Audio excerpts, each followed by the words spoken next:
اور بھی بڑا عالی مرتبت ہے اور بڑی عظمتوں اور بڑی شانوں والا ہے۔ وہ صبر کے پیکر ہیں، وہ سخاوت کے بھی پیکر ہیں۔ ان کے در پہ کوئی منگتا آئے تو وہ خالی نہیں جاتا۔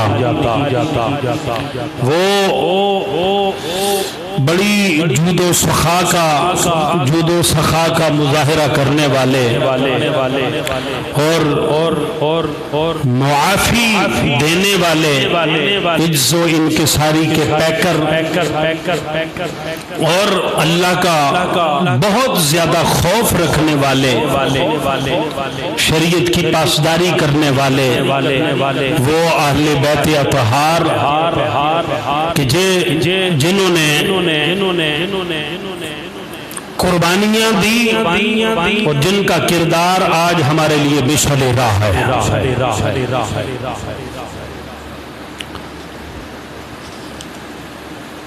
میں نے آپ احباب کے سامنے ایک آیہ کریمہ تلاوت کی ہے، سورۃ الدہر کی 29ویں سپارے کی۔ اس کو سورۃ الانسان بھی کہا جاتا ہے۔ تو اس آیہ کریمہ کا شان نزول یوں ہے، اب مختلف قسم کے شان نزول بیان کیے گئے کہ اس آیت کے نازل ہونے کا مقصد کیا تھا اور کیوں نازل ہوئی ہے، کس وجہ سے یہ آیہ کریمہ نازل ہوئی ہے۔ ہر چیز کا کوئی نہ کوئی وجہ بنتی ہے، کوئی سبب بنتا ہے، تو سبب کی وجہ سے وہ آیہ کریمہ نازل ہوتی ہے، یا کوئی نہ کوئی کام مرز وجود میں آتا ہے۔ تو یہ آیہ کریمہ نازل ہوئی آل بیت اطہار کی شان میں، مختلف قسم کے صحابہ کرام انہوں نے کچھ اور شان نزول بیان فرمائے۔ حضرت مجاہد اور حضرت عطا وہ حضرت ابن عباس سے روایت کرتے ہیں کہ یہ آیہ کریمہ حضرت مولا علی مشکل کشا اور حضرت سیدہ فاطمہ الزہراء رضی اللہ تعالی عنہما کے متعلق نازل ہوئی ہے، یہ ان ہستیوں کے متعلق نازل ہوئی۔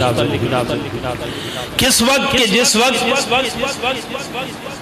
حضرت حسنین کریمین بیمار ہو گئے، حضرت امام حسن مجتبی اور حضرت امام حسین رضی اللہ تعالی عنہما دونوں بیمار ہو گئے۔ میرے پاس ہے تفسیر بغوی،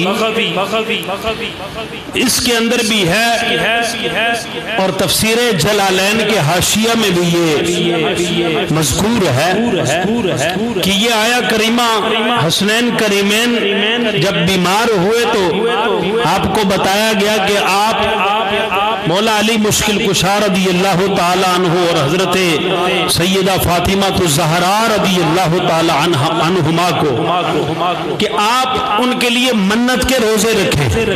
کیا کریں؟ منت کے روزے رکھیں، یہ جو بیماری ہے ان کی دور ہو جائے گی، اللہ ان کو شفا دے، تو پھر آپ اس کو پورا کر دیجئے گا، روزے رکھ لیجئے گا۔ تو آپ نے 3 روزے منت مان لیے کہ حسنین کریمین جب ٹھیک ہو جائیں گے تو ہم 3 روزے رکھیں گے۔ منت کیا ہوتی ہے؟ ایک اپنے اوپر ایک چیز کو لاگو کر دینا جو پہلے سے بندے کے اوپر واجب نہیں ہوتی۔ بندہ یہ کہتا ہے میرا یہ کام ہو گیا تو میں یہ کام کروں گا، میرا یہ کام بن گیا، میرا یہ کام ہو گیا تو میں یہ صدقہ دوں گا، یہ کروں گا، وہ کروں گا، یا میں روزے رکھوں گا۔ اب جب وہ کام پورا ہو جائے تو اب اس بندے کے اوپر اس منت کو پورا کرنا واجب ہوتا ہے۔ تو یہ 3 روزوں کی منت مانی حضرت مولا علی مشکل کشا رضی اللہ تعالیٰ عنہ اور حضرت سیدہ فاطمہ الزہراء رضی اللہ تعالیٰ عنہا نے کہ ہمارے شہزادے دونوں ٹھیک ہو گئے تو ہم 3 روزے رکھیں گے شکرانے کے طور پر۔ اب حسنین کریمین جب ٹھیک ہو گئے، بات ہے نا اہل بیت اطہار کے کردار کی، آپ کی سیرت کی، تو آپ نے پہلے دن روزہ رکھا۔ اب گھر میں حضرت مولا علی مشکل کشا رضی اللہ تعالیٰ عنہ کے پاس کھانے کے لیے کچھ بھی نہیں تھا۔ اللہ اکبر۔ وہ گھرانہ جس گھرانے پہ سائل آتا ہے تو کبھی خالی پلٹ کے نہیں جاتا، لیکن انہوں نے دنیا کو نہیں دیکھا، انہوں نے دنیا کو ترجیح نہیں دی، دنیا کی مال و دولت کو نہیں دیکھا، دنیا کی زیب و زینت کو نہیں دیکھا۔ اللہ اکبر کبیرہ۔ انہوں نے اپنے رب پر توکل کیا ہے اور فقر کے اندر، عاجزی اور انکساری کے اندر، قناعت کے اندر تھوڑے پہ گزارا کر کے انہوں نے زندگیاں بسر کر کے ہمیں ایک طریقہ بتایا ہے کہ زندگیاں کس طرح گزاری جاتی ہے۔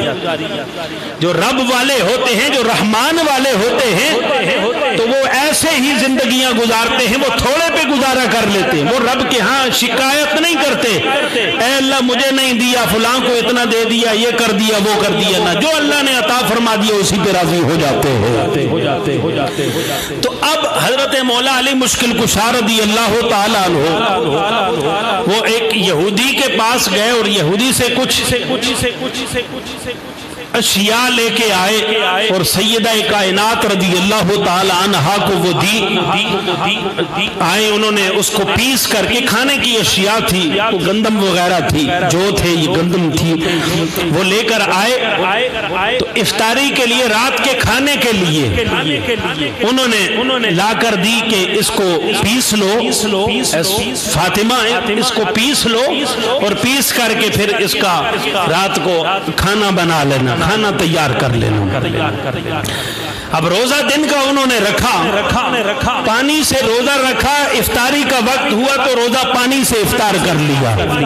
اللہ اکبر کبیرہ۔ میرے مصطفیٰ کریم علیہ الصلوۃ والسلام کے غلاموں، حضرت مولا علی مشکل کشا رضی اللہ تعالیٰ عنہ اور حضرت سیدہ طیبہ طاہرہ عابدہ زاہدہ راکعہ ساجدہ سیدہ فاطمہ الزہرا سلام اللہ علیہا، ان دونوں شخصیات نے حسنین کریمین کے لیے روزے رکھے، منت مانی اللہ تعالیٰ ان کو شفا عطا فرما دے تو ہم 3 روزے رکھیں گے۔ پہلے دن کا روزہ رکھا گیا، جب روزہ رکھا گیا پھر جب افطاری کا وقت آیا، پانی سے روزہ افطار کر لیا گیا، دسترخوان کو بچھا لیا گیا، کھانا دسترخوان پہ لگا دیا گیا، حسنین کریمین بھی دسترخوان کے پاس بیٹھ گئے، حضرت مولا علی بھی، حضرت سیدہ طیبہ طاہرہ حضرت فاطمہ الزہرا سلام اللہ علیہا وہ بھی دسترخوان کے پاس بیٹھ گئی، کھانا تناول کرنے لگے۔ دل کا روزہ ہے، کھانا جب تناول کرنے لگے، اتنی دیر میں باہر سے صدا لگی، آواز لگی، دروازے پہ دستک دی گئی کہ میں مسکین ہوں، میں مسکین ہوں، اے اہل بیت نبوت کھانے کے لیے کچھ عطا کر دو۔ حضرت مولا علی مشکل کشا رضی اللہ تعالیٰ عنہ آپ نے فرمایا، اے فاطمہ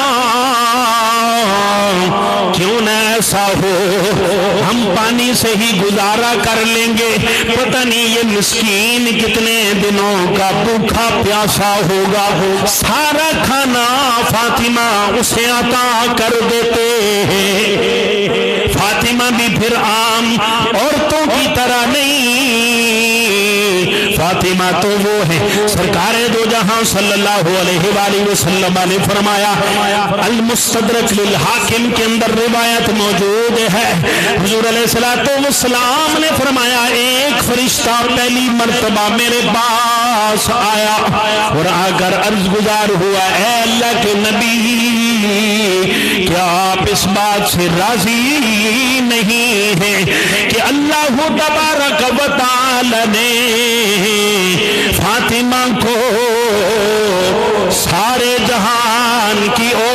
افضل قرار دیا ہے۔ وہ فاطمہ جو حضور علیہ السلام کی لختے جگر ہے، فاطمہ الزہرا سلام اللہ علیہا، آپ نے عرض کی اے میرے شوہر نامدار کیوں نہ اسے دے دیا جائے؟ ہاں سارا کھانا اٹھا کے اسے دے دیا گیا، بھوک سے اسی طرح گزارا کر لیا۔ سحری کا وقت ہوا، پھر پانی پی کر کے دوسرے دن کا روزہ رکھ لیا گیا۔ جب دوسرے دن کا روزہ رکھا، روزہ مکمل ہونے کے بعد پانی سے افطار کیا گیا۔ کھانا جو حضرت مولا علی مشکل کشا جو گندم لے کے آئے، جو لے کے آئے، وہ بقیہ جو حضرت سیدہ کائنات نے دوسرے روزے کے لیے کھانے کے لیے تیار کر لیے، کھانا تیار کر لیا گیا۔ روزہ پانی سے افطار کر کے کھانا جب دسترخوان کے اوپر لگا دیا گیا، پھر باہر سے صدا لگی، باہر سے صدا آئی کہ میں یتیم ہوں، مجھے کھانے کے لیے کچھ عطا کر دو۔ حضرت سیدہ طیبہ طاہرہ رضی اللہ تعالیٰ عنہ، آپ نے سارا کھانا اٹھا کر کے پھر وہ اس یتیم کو عطا کر دیا۔ پھر وہ اسی طرح بھوک سے گزارا کر کے تیسرے دن کا روزہ پانی سے رکھا۔ تیسرے دن جب افطاری کا وقت آیا، حضرت مولا علی مشکل کشا رضی اللہ تعالیٰ عنہ، حسنین کریمین حضرت سیدہ طیبہ طاہرہ رضی اللہ تعالیٰ عنہ سارے دسترخوان کے پاس بیٹھ گئے، پانی سے روزے کو افطار کر لیا گیا۔ پھر اس کے بعد جب کھانا تیار دسترخوان کے اوپر لگا دیا گیا، پھر باہر سے صدا لگی، میں ایک قیدی ہوں، میں ایک قیدی ہوں، مجھے کھانے کے لیے کچھ عطا کر دو۔ حضرت مولا علی مشکل کشا رضی اللہ تعالیٰ عنہ، آپ نے سارا کھانا اٹھا کر کے اس قیدی کو عطا کر دیا۔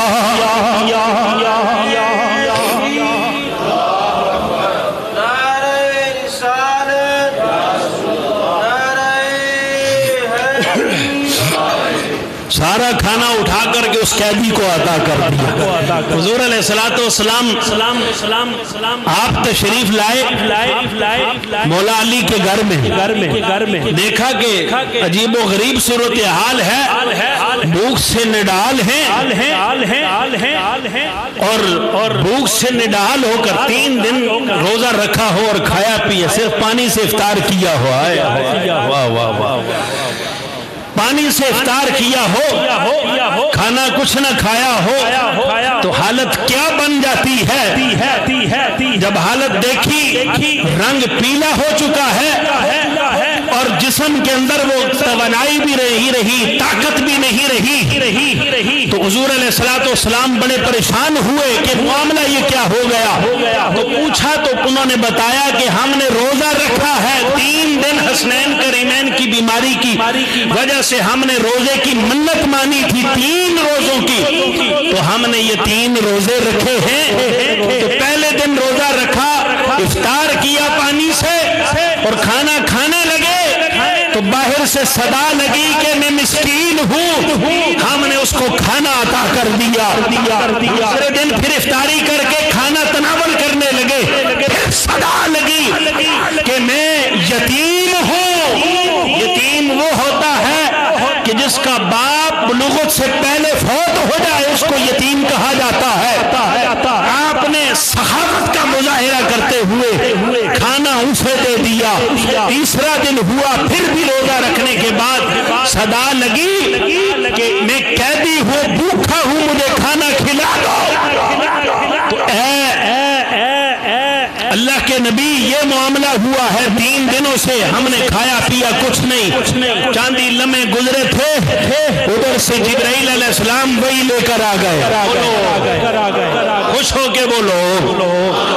پھر اس کے بعد جبرائیل علیہ السلام وہی لے کر آئے، ہاں پیغام لے کر آئے، اے اللہ کے نبی، اے اللہ کے نبی، آپ کا گھرانہ امتحان میں کامیاب ہو چکا یہ 3 دن جو اہل بیت نبوت کے یہ مولا علی کے دروازے پہ اور اہل بیت اطہار کے دروازے پہ جو سائلین 3 دن آتے رہے ہیں، یہ حقیقت میں سائلین نہیں تھے، پہلے دن بھی جبرائیل آیا تھا، سائل بن کر جبرائیل آیا تھا، دوسرے دن بھی سائل بن کے جبرائیل آیا تھا، تیسرے دن بھی سائل بن کے جبرائیل آیا تھا۔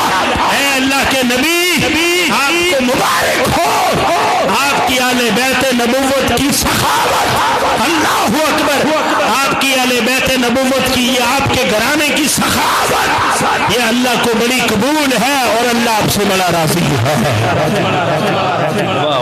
کون کرتا ہے ایسے؟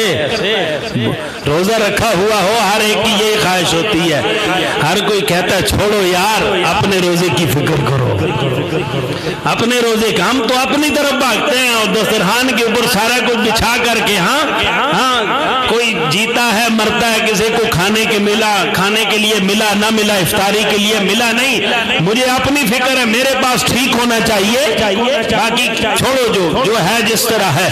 اور کون اس طرح 3 دن کرتا ہے؟ یہ حضور علیہ الصلوۃ والسلام کی اہل بیت کا ہی خاصہ ہے کہ آپ نے سارا کچھ لٹا دیا، جو کچھ تیار تھا لٹا دیا، 3 دن تک بھوک پیاس سے روزہ رکھ کے پانی پہ گزارا کر کے یہ بتا دیا کہ یہ سخاوت تو اہل بیت اطہار کے گھر کی لونڈی ہے، جس اہل بیت اطہار کے در سے سخاوت تقسیم ہوتی ہے، ہم خود بھوک برداشت کر لیتے ہیں لیکن سائل کو خالی ہاتھ سے جانے نہیں دیتے۔ اللہ اکبر۔ اسی طرح حضرت سیدہ اما عائشہ صدیقہ رضی اللہ تعالی عنہا، آپ کا کردار، آپ کے پاس ایک عورت آئی، بچیاں اس کے پاس 2 بچیاں تھیں۔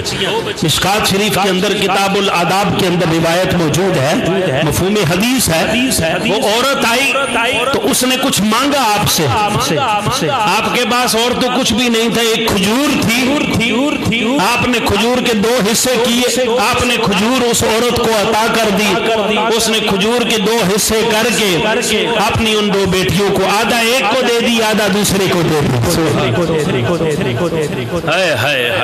اس اہل بیت اطہار، اہل بیت نبوت کی کیا بات ہے کہ جہاں سے سخاوت تقسیم ہوتی ہے لیکن وہ فقر کو پسند کرتے ہیں، فقر کو پسند کرتے ہیں، وہ دنیا کی عیش و عشرت کو پسند نہیں کرتے۔ یہ اس گھرانے کی بات ہے،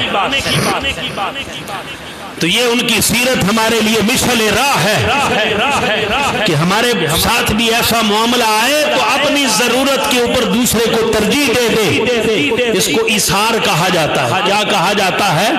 ایثار۔ ہمیں ایک چیز ضرورت ہے، ہماری بھی مجبوری ہے، حاجت ہے، لیکن ہم کسی دوسرا کوئی حاجت مند آ جاتا ہے تو ہم اپنی حاجت کے اوپر، اپنی ضرورت کے اوپر اس کو ترجیح دے دیتے ہیں۔ اس کو کیا کہا جاتا ہے؟ ایثار۔ اپنی ضرورت پہ دوسرے کو ترجیح دے دینا، یہ ایثار کہلاتا ہے۔ اللہ اکبر۔ پھر آگے چل کے السوائق المحرکہ کے اندر روایت موجود ہے، حضرت مولا علی مشکل کشا رضی اللہ تعالیٰ عنہ، آپ کی زرہ جنگ صفین کے اندر چوری ہو گئی، جنگ صفین کے اندر جو حضرت مولا علی مشکل کشا رضی اللہ تعالیٰ عنہ اور حضرت امیر معاویہ رضی اللہ تعالیٰ عنہ کے درمیان جو معاملہ ہوا اجتہاد کی بنا پر، تو اب اس میں حضرت مولا علی کی زرہ چوری ہو گئی۔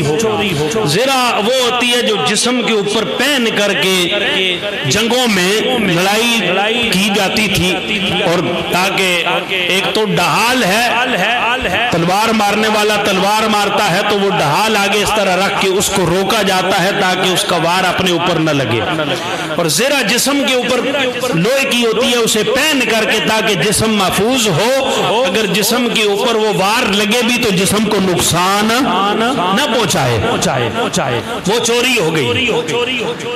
اللہ اکبر۔ تو حضرت مولا علی مشکل کشا رضی اللہ تعالیٰ عنہ وقت کے امیر المومنین ہیں۔ کیا ہیں؟ امیر المومنین ہیں۔ آپ کی زرہ چوری ہو جاتی ہے، آپ عدالت کے قاضی سے رجوع کرتے ہیں۔ کس سے رجوع کرتے ہیں؟ عدالت کے قاضی سے رجوع کرتے ہیں۔ اس وقت قاضی حضرت قاضی شریح تھے، جو حضرت مولا علی کے اس دور میں جو قاضی تھے وہ قاضی شریح تھے۔ حضرت مولا علی نے کیس دائر کیا کہ میری زرہ اس یہودی نے چھپا لی ہے، چوری کر لی ہے۔ اللہ اکبر۔ اب دیکھیے اسلام کا قانون دیکھیے، اسلام کے ضابطے دیکھیے، اور آج کل کے قانون اور آج کل کے جو ہے یہ انگریزی جو نظام ہے، جو برٹش لا ہے ہمارے اوپر مسلط ہے، اس کا نظام دیکھیے اور طریقہ کار دیکھیے، اور اسلام کے نظام میں دیکھیے کہ آنن فانن فیصلے ہو جاتے ہیں۔ وقت کے امیر المومنین نے آپ کی زرہ چوری ہوئی تو آپ نے ڈائریکٹ یہودی کو نہیں پکڑا، ڈائریکٹ میں سمجھا کہ آپ کو آگے لے کے چلوں گا، ذرا آپ بازوق ہو کے ذرا خوش ہو کے ذرا ساتھ میرا دیں گے تو انشاءاللہ آپ کو بڑی آسانی سے بات سمجھ آئے گی۔ تو آپ نے ڈائریکٹ طور پر اس پر چھیننے کی، لینے کی کہ تو نے میری زرہ چوری کی ہے تو مجھے واپس کرنا۔ انہوں نے عدالت کا رخ کیا، قاضی سے رابطہ کیا، تو قاضی شریح نے عدالت کے اندر وقت کے امیر المومنین کو بھی بلا لیا اور اس یہودی کو بھی بلا لیا۔ اب عدالت کے اندر اب قاضی شریح نے عدالت میں وقت کے بادشاہ کو، امیر المومنین کو بھی بلایا، لیکن وقت کے امیر المومنین مولا علی مشکل کشا رضی اللہ تعالیٰ عنہ وہ اعزازی منصب پہ تھے۔ یہودی ان کے متعلق تو حضور علیہ السلام نے فرمایا ہے، اور قرآن ہمارا یہ کہتا ہے یہودی تمہارے دوست کبھی نہیں ہو سکتے، یہود و نصارہ تمہارے دوست نہیں ہو سکتے، کبھی بھی نہیں ہو سکتے۔ یہ قرآن کا فیصلہ ہے، جو یہودیوں کو یار بنائے، دوست بنائے، سمجھ لیجئے وہ قرآن کے مخالف چل رہا ہے اور حضور علیہ السلام کے فرمان کے مخالف چل رہا ہے۔ یہ قرآن و سنت کا فیصلہ ہے، مسلمہ فیصلہ ہے، یہود و نصارہ ہمارے دوست نہیں ہو سکتے۔ تو اب حضور علیہ السلام نے فرمایا یہودیوں کو ہر جگہ ذلیل کر کے رکھو۔ کیا کرو؟ ذلیل کر کے، رسوا کر کے رکھو۔ اب عدالت کے اندر چونکہ اسلامی عدالت ہے، اور عدالت میں ایک کا موقف بھی سنا جاتا ہے، دوسرے کا بھی سنا جاتا ہے، ایک شخص بھی اپنے موقف، مدعی بھی اپنے موقف پہ دلائل دیتا ہے، اپنے دعوے پہ دلائل دیتا ہے، اور مدعا اب اس سے بھی پوچھا جاتا ہے۔ تو اب عدالت کے اندر قاضی شریح نے اس یہودی کو بھی بلایا اور حضرت مولا علی مشکل کشا کو بھی بلایا۔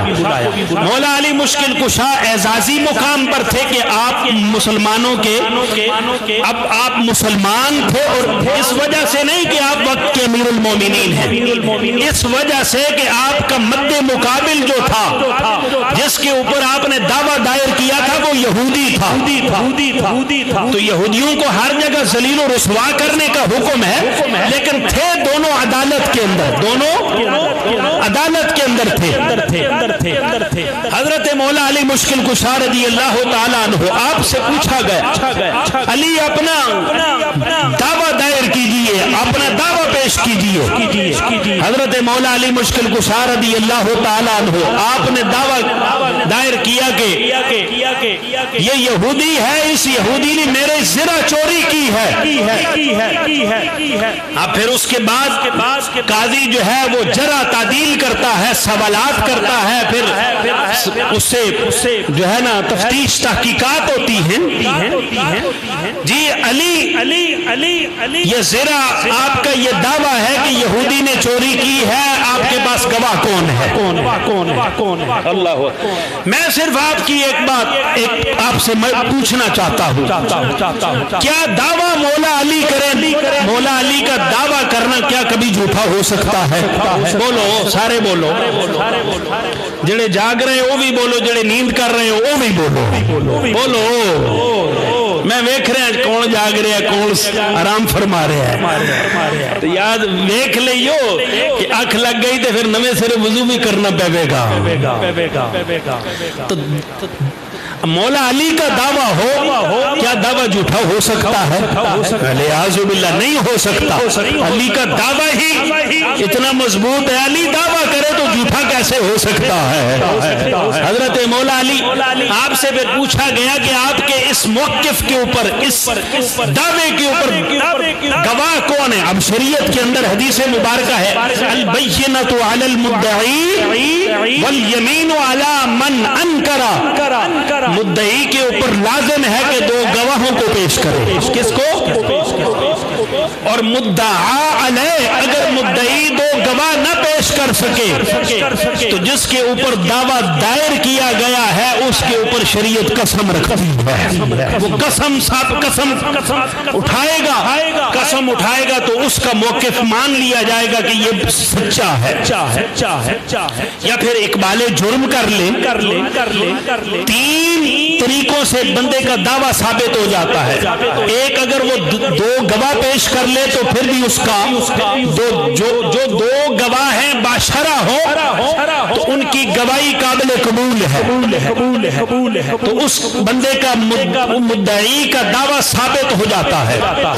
یا پھر جس کے اوپر اس نے دعویٰ دائر کیا وہ اقبال کر لے، وہ مان لے کہ یہ بندہ سچ کہہ رہا ہے۔ کتنی باتیں ہو گئی؟ دو، یہ بڑی قیمتی باتیں ہیں جو میں آپ کو بتا رہا ہوں۔ تیسری بات، اگر وہ مکر جائے، قسم اٹھانے سے انکار